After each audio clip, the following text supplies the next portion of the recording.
istawla. Pag pinaliwanag ng istawla, mamaya sasagot tayo. Pinagpapaulan natin ang kanyang sagot. Hindi istawa yan, binakarap. Hindi yung tubabo, binakarap naman tayo. Hindi yan istawa. Yan istawla. Ano ibig sabihin nun?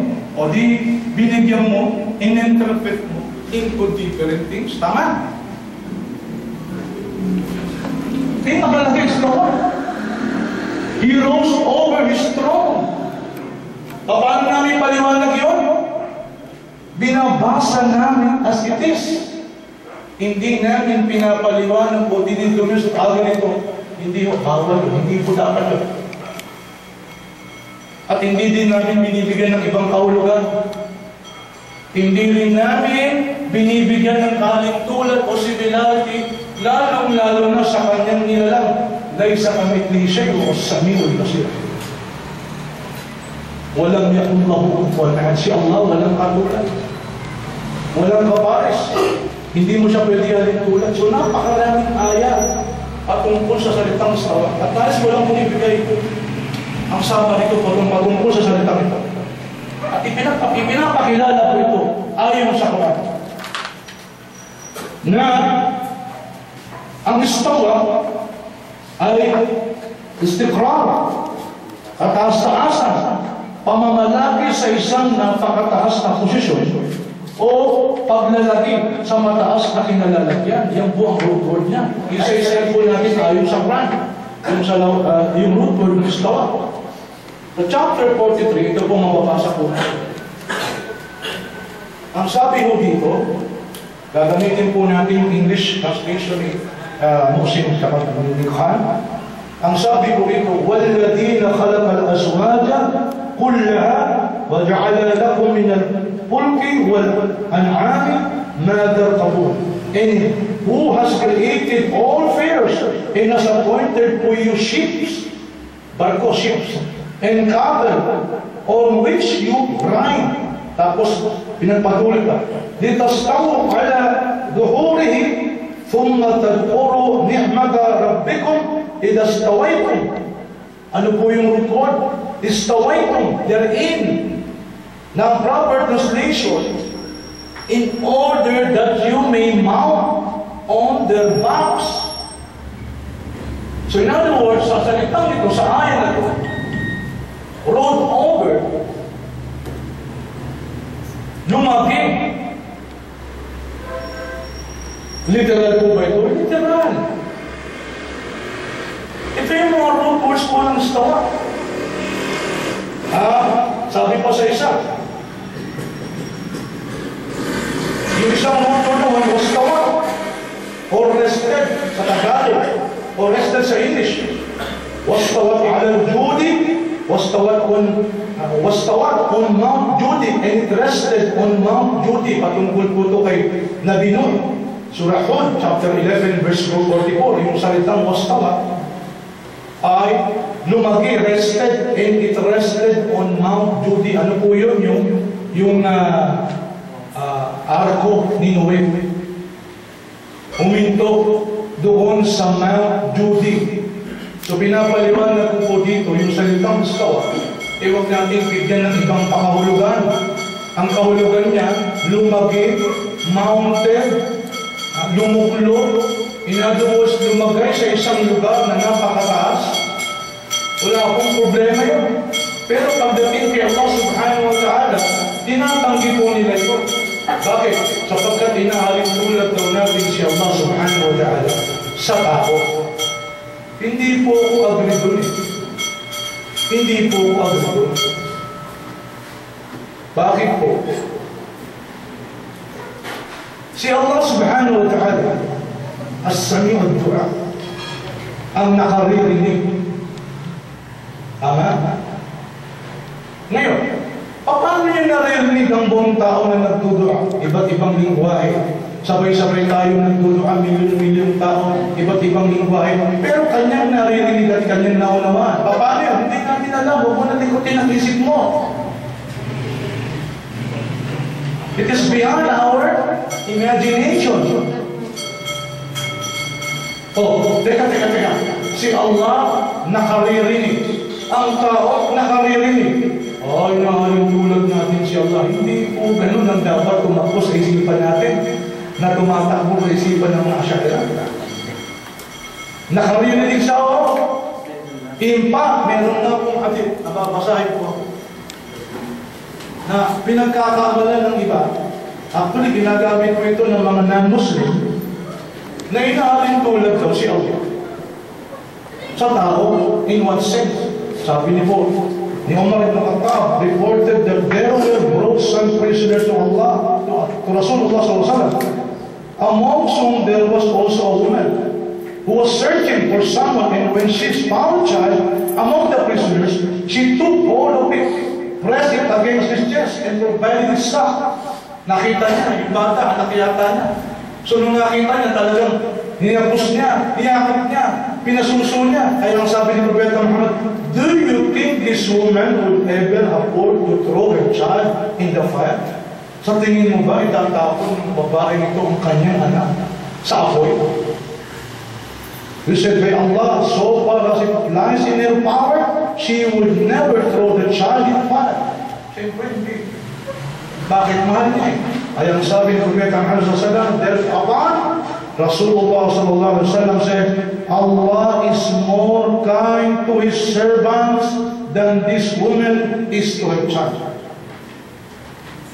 Kung paano ang babae niya is more kind to her child, si Allah naman higit ang kanyang kabaitan sa kanyang mga haligi. Si Allah, ar-Rauf, mabait. Ang tao mabait. Inahalin tulad ba natin si Allah sa tao? Hindi o. Iba ang degree ng pagiging Rauf ni Allah subhanahu wa ta'ala. In fact, tayo nga ang binigyan ni Allah ng katangian. Sabi ko sa isang hadith, sinabi ni Abu Hurairah radhiyallahu anhu, there are 100 parts of mercy of Allah. And He has sent down out of this one part of mercy upon the jinn and human beings and the insects. And it is because of this one part that they love one another. So, meron daw isang daang bahagi ang mercy ni Allah. 100 part of mercy. Isang bahagi lang ang binigay sa atin ni Allah subhanahu wa ta'ala. Kaya tayo, human being and jinn and also the insect and animals, may love to each other. Yung one part na yun na naging lang kaya may pag-ibig. So walang resemblance. We accept that exists. No. Marami yung ayah sa Quran na tumutukoy po sa istawa ni Allah subhanahu wa ta'ala. Siguro pwede ko naman isa-isahin. O kaya, para hindi po maubos ang time, pupunta po ko sa pangalawa. Kanina sa Quran, malinaw po sinabi si Allah ni Allah subhanahu wa ta'ala. At higit pa po, meron pang sinabi si Allah subhanahu wa ta'ala kung nasaan siya. Pakinggan po ninyo. Ano pong sabi niya sa surah Mulk chapter 67. Ito po malinaw na sinasabi ni Allah subhanahu wa ta'ala. Pakinggan po ninyo sa chapter 67, verse 16. Sabi mo dito, Amintum man bis sama, do you feel secure that He who is over the heaven? I want him to explain this. Do you feel secure that He, Allah, who is over the heavens, bis sama? Gusto ko po ipaliwanag niya ang ibig sabihin ito. Bakit pa sasabihin niya that He is over the heavens? Na yung kanyang luklukan ay lagpas sa ikapitong kalangitan. At sa ikapitong kalangitan na yun, nandun, pagkatapos po, nandun ang kanyang arsh. At siya ay nasa ibabaw ng kanyang arsh. Bakit mo sasabihin niya ba? Do you feel secure to Him who is over the heavens na siya ay nasa itaas ng mga langit. Yung kasi proper translation po nito eh. Ewan wala kang tutulang po nito. Mas maganda makapagpakita siya ng tama. Kung ano yung tamang translation sa kanya. Kasi nakalagay dito, over the heavens. Ito po ay ang Quran na galing po sa Saudi Arabia. Official po ito. What is translated by Hilal Khan. At mamaya po discuss po natin yung salitang pisama, hayaan mo na po natin siya mag-discuss. Pero nakalagay po sa Quran. Nung binasa po natin ito, wala pang internet, nababasa na natin ito. Wala pang internet, alam na natin ito mga bagay na ito. Natatanggap ko ba? Natatanggap ko ho eh. Na si Allah lagpas sa mga langit, over the heaven. Ngayon, punta po tayo sa hadith. Ano po ang sabi ng hadith? Meron po akong libro dito. Ito, direkta.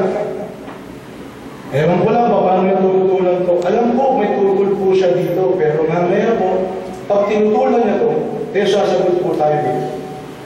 Ito po yung patungkol sa isang hadith. About the slave girl. Kay Muawiyah, na kung saan, nasampal niya kasi siya, meron siyang slave girl. Bantay sa mga ship, nakain ng lobo o nakain ng wolf yung siyang ship. He want to expire his sin. Gusto niya, mapura yung kasalanan niya. That's why he went to Prophet Muhammad SAW. At sinabi niya, Ya Rasulullah, nasampal ko yung babae na konsensya siya. Gusto niya, mapalaya yung kanyang alipin na babae. In fact, sa iba, sabi, concubines. Anyway, bago niya gawin yan,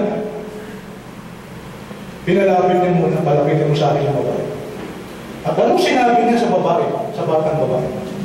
Si Prophet Muhammad po natatanong, tatandaan ninyo.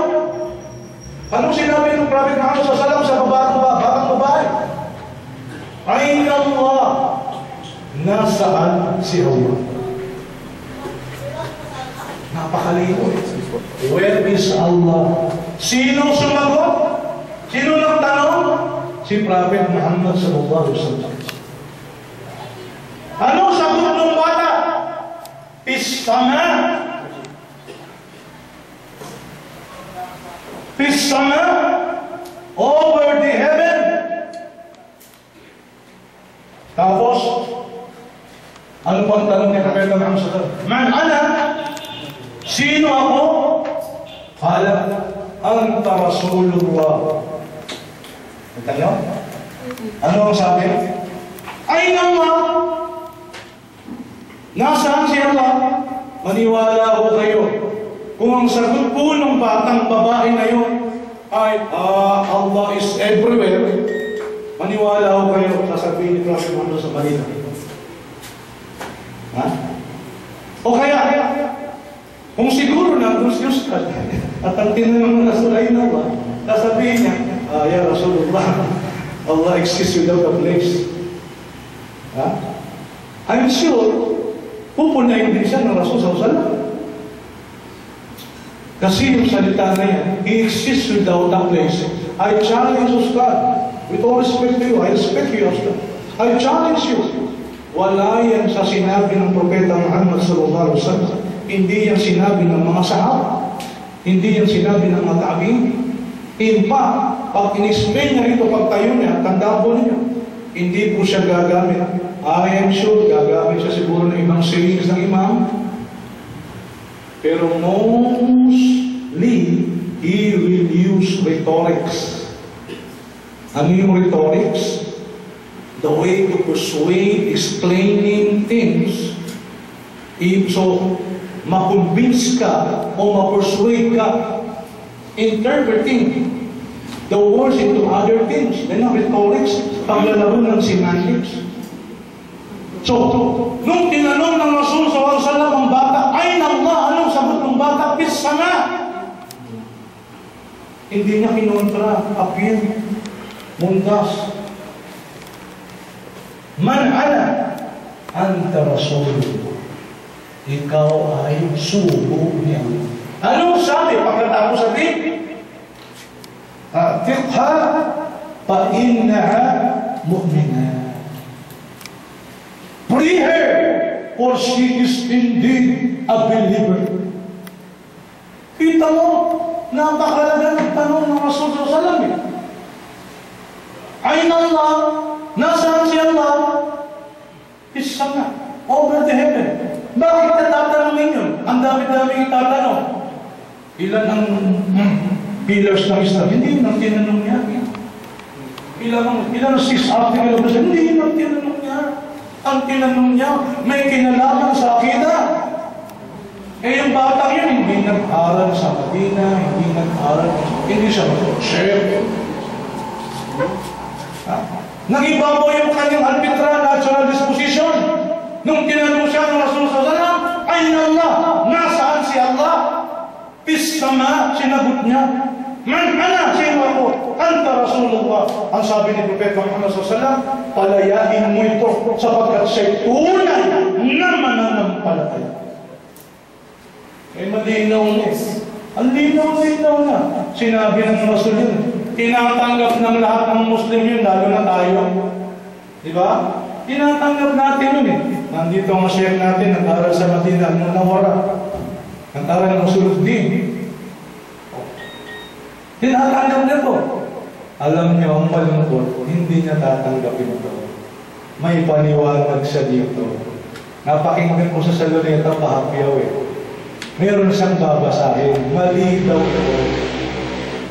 Yun ang nakakalungkot. Malungkot sa akin, mabigat sa dibdib ko eh. Kasi ang tagal-tagal na namin nasa Sahih Muslim ito eh. Nasa Sahih Muslim ito. Kaya lang kung kontrahin niya ito, doon ako nalulungkot ngayon. Kasi sa lahat ng kukontra sa'yo, kapatid mo ba? Naintindihan niyo? Buti sana kung iba ako kontra eh. Diba? Kaya lang hindi. Alam niyo, meron siyang babasahin dalawang hadith similar to this. Ha? Para sabihin, mali ito. O di mamaya, kung binanggit niya, di nasagot tayo. Ano po? Hindi ko lang talagang ginagamit yung ating technique sa debate kasi iba po itong harap natin. Ito kung nagkataon lang hindi Christian, ako po. Ano po? Ha? Kaya lang, i-respeto po natin si Ustad, kapatid po natin. Kaya lang, alino po ng sinabi, Aina Allah? Nasaan si Allah? Ang Rasul, ang Propeta Muhammad, ang tinanong. Ang sabi ng bata, Fis-sama, over the heavens. Man ana? Sino ka? Sino ako? Ikaw ay Rasulullah. Ikaw ay sugo ni Allah. Ang sabi ng Propeta Muhammad, palayain mo ito sapagkat siya'y tunay na mananampalataya. Bakit? Sapagkat alam niya kung nasaan si Allah. Itatanong mo yun ng Propeta kung hindi importante. Tapos sasabihin ng Ustad Bali. Ako ang sabi. Ano ba? Ang isa sa mga asawa ni Propeta Muhammad sallallahu alaihi wasallam ay nagmamayabang. Nagmamayabang. O boast. Hindi na babae. Sabi niya, si Sayyidina. Sabi niya, came to the Prophet. Sabi niya sa Sayyidina. Lahat kayo, binigay kayo ng inyong ama kay Propeta Muhammad sallallahu alaihi wasallam. Pero ako, binigay ako ni Allah, which is over 7 heavens. Kita nyo? Siya ay over 7 heavens. Ako, ibinigay ako ni Allah na siya mula sa itaas ng 7 kalangitan. Ha? So, napakalinaw eh. Sa di sa nawa, di ba Ustad? Over 7 heavens. Sa this samawat, you were given to the prophet by your fathers, but I was given by Allah, who is over the 7 heavens. Sa this samawat, ako'y binigay ni Allah kay propeta bilang para maging asawa niya, na siya na nasa itaas ng 7 kalangitan. Asawa na nagsabi nun. Paano mo sa'yo ipapaliwanag ito? Eh kung wala naman pala si Allah, sasabihin sana, binigay ako ni Allah na siya exists without a place. Sana sinabi mo yun, di malinaw na. Hindi. Ha? Oh. Hindi. Di ba? Hindi ganun ang sinabi ni Allah subhanahu wa ta'ala. Ano pa? Sa time na ibinibigay sa atin. Ilang minutes na lang kapatid, bigyan niyo ako ng 6 minutes. Ano pang sinabi ni Allah subhanahu wa ta'ala? Ito ay patungkol kay Nabi Isa alayhi salam. Ang sabi mo, "Idha qala Allah ya Isa, inni mutawaffik rafi'uka." Bakit na sinabi to kay Jesus Christ? Sa Tagalog, banggitin noong nagsabi si Allah, "O Jesus, tunay na ako ang kukuha sa iyo. Mag-aangat sa iyo sa akin." Bakit po sinabi ni Allah, kukunin kita, Jesus? Mag-aangat ako, iaangat kita sa akin. Bakit po iaangat? Kung si Allah naman pala exists everywhere, o kung si Allah exists without a place, iaangat siya sa itaas kay Allah subhanahu wa ta'ala. Kung wala si Allah sa taas, bakit iaangat niya pa si Jesus Christ? Isa pa, Isra wal Mi'raj. Bakit tayo pasasala ng 5 beses isang araw? Dahil doon. Ganun natin sinasampalatayan si Propeta Muhammad sallallahu alaihi wasallam. Mula sa Makkah patungo sa Jerusalem, inangat siyang paitaas. Pumunta siya sa iba't ibang baitang ng kalangitan. Sa first 7, nakita niya si Adam. Sa second, nakita niya si Jesus Christ. And so on and so forth. Sa 6, nung tumaas siya, lagpas sa 7 heavens, kay Allah subhanahu wa ta'ala, Sidratul Muntaha, paraiso, umaabos yung batis mula sa arch. Luklukan ni Allah subhanahu wa ta'ala, lagpas na ng 7 heavens. Pagbaba niya sa 6th heaven, nag-usap sila ni Propeta Moises alayhi salam tungkol sa sala. Ilan pinapagawa sa'yo? 50 sala. Kita mo kung binabago yun, 50 times a day tayo nagsasala.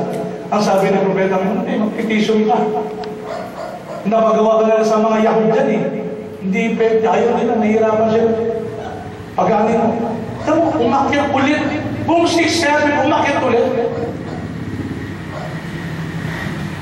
Wala naman pala sa tulong si Allah. Bakit aakyat pa para to request na bumaba ang sala natin up to 5 times na lang? Alhamdulillah, multiplied by 10. Ganun ang ni'ma na binigay sa atin ng Allah. Hindi natin malalagpasan yung mga nauna sa atin na mahaba ang buhay. Para saan pa inakyat pa si Propeta Muhammad sallallahu alaihi wasallam? Eh kasi Allah naman pala, sabi ng Mu'tazila, exists everywhere. Sabi naman nila, Allah exists without a place. Eh bakit pa inangat? Wala palang pwes, wala naman palang pupuntahan doon. Bakit kailangan pang pumunta si Propeta Muhammad sallallahu alaihi wasallam doon sa kalangitan? Ha? Wala naman pala doon si Allah. Kaya malinaw kapatid. So 3 minutes na lang, patutunayan ko pa sa inyo yung mga sinasabi ng iba pang mga masyakik po natin. Katulad ni Imam Shafi'i, Imam Hanbali, Imam Hanafi, Imam Maliki, patungkol po kung nasaan si Allah subhanahu wa ta'ala. Ngayon, bukod doon dyan, meron po kong gustong ipaliwanag pa sa regarding sa vision ng Allah. Makikita po talaga si Allah subhanahu wa ta'ala. Ang sabi mo ni Propeta Muhammad sallallahu alaihi wasallam, nakatulog ako, makinukunan mo ko. The Prophet said, "Verily you shall see your Rabb as clearly as you see the moon on the night of its fullness without confusion." Sa ibang riwaya, nahihirapan ba kayong tingnan ang buwan sa kanyang kabilugan? Hindi. Gayon din ninyong makikita si Allah na walang kahirapan. At ang sabi ba ni Propeta Muhammad sallallahu alaihi wasallam, Allah the Exalted will show Himself. Will show Himself. Ito tinututulan nila eh. Kasi kaya walang bakang si Allah. Pag nasa isang lugar daw, you limit Allah subhanahu wa ta'ala. In other words, may direction. He is far above. Sabi nila, wala siyang direction. Eh dito nakalimutan. Malino na pinapaliwanag dito. Allah exalted will show Himself to the people of Jannah. If He exists without a place, hindi niya sasabihin ito. And they will look at Him, they will see Him clearly. No joy will equal their joy in that, nor will any happiness or delight stand beside their happiness in that. Wala na pa palang ibang kaligayahang matatamo ang tao, kundi iyong makita natin ang ating Panginoon na lumalang sa atin, na walang iba kundi si Allah subhanahu wa ta'ala. Yan ang pinakamasarap na sandali ng buhay natin. Ano yun? Ang makita natin si Allah, na humubog sa atin, nagbigay ng buhay sa atin. At nilabot na tayo ng oras. Mamaya, tutuloy naman mo natin, pagpapaliwanag, patutunayan mo naman, mula sa management, mula sa akal, reasoning, at mula naman po sa al-fitra.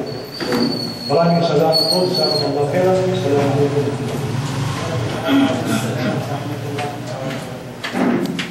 So, ngayon po time na cross-examination tayo ni Ustad Nurdin. Ustad, pwede ka na bang tanongin si Sheikh Rashid Dasa sa kanya pinagsasabi? So, ngayon is 15 minutes cross-examination. So, ulitin ko, ang pinapalintulutan lang sa cross-examination is batay sa argumento ng kausap at sa bilas ng kausap. So, inshallah, bismillah, Ustad.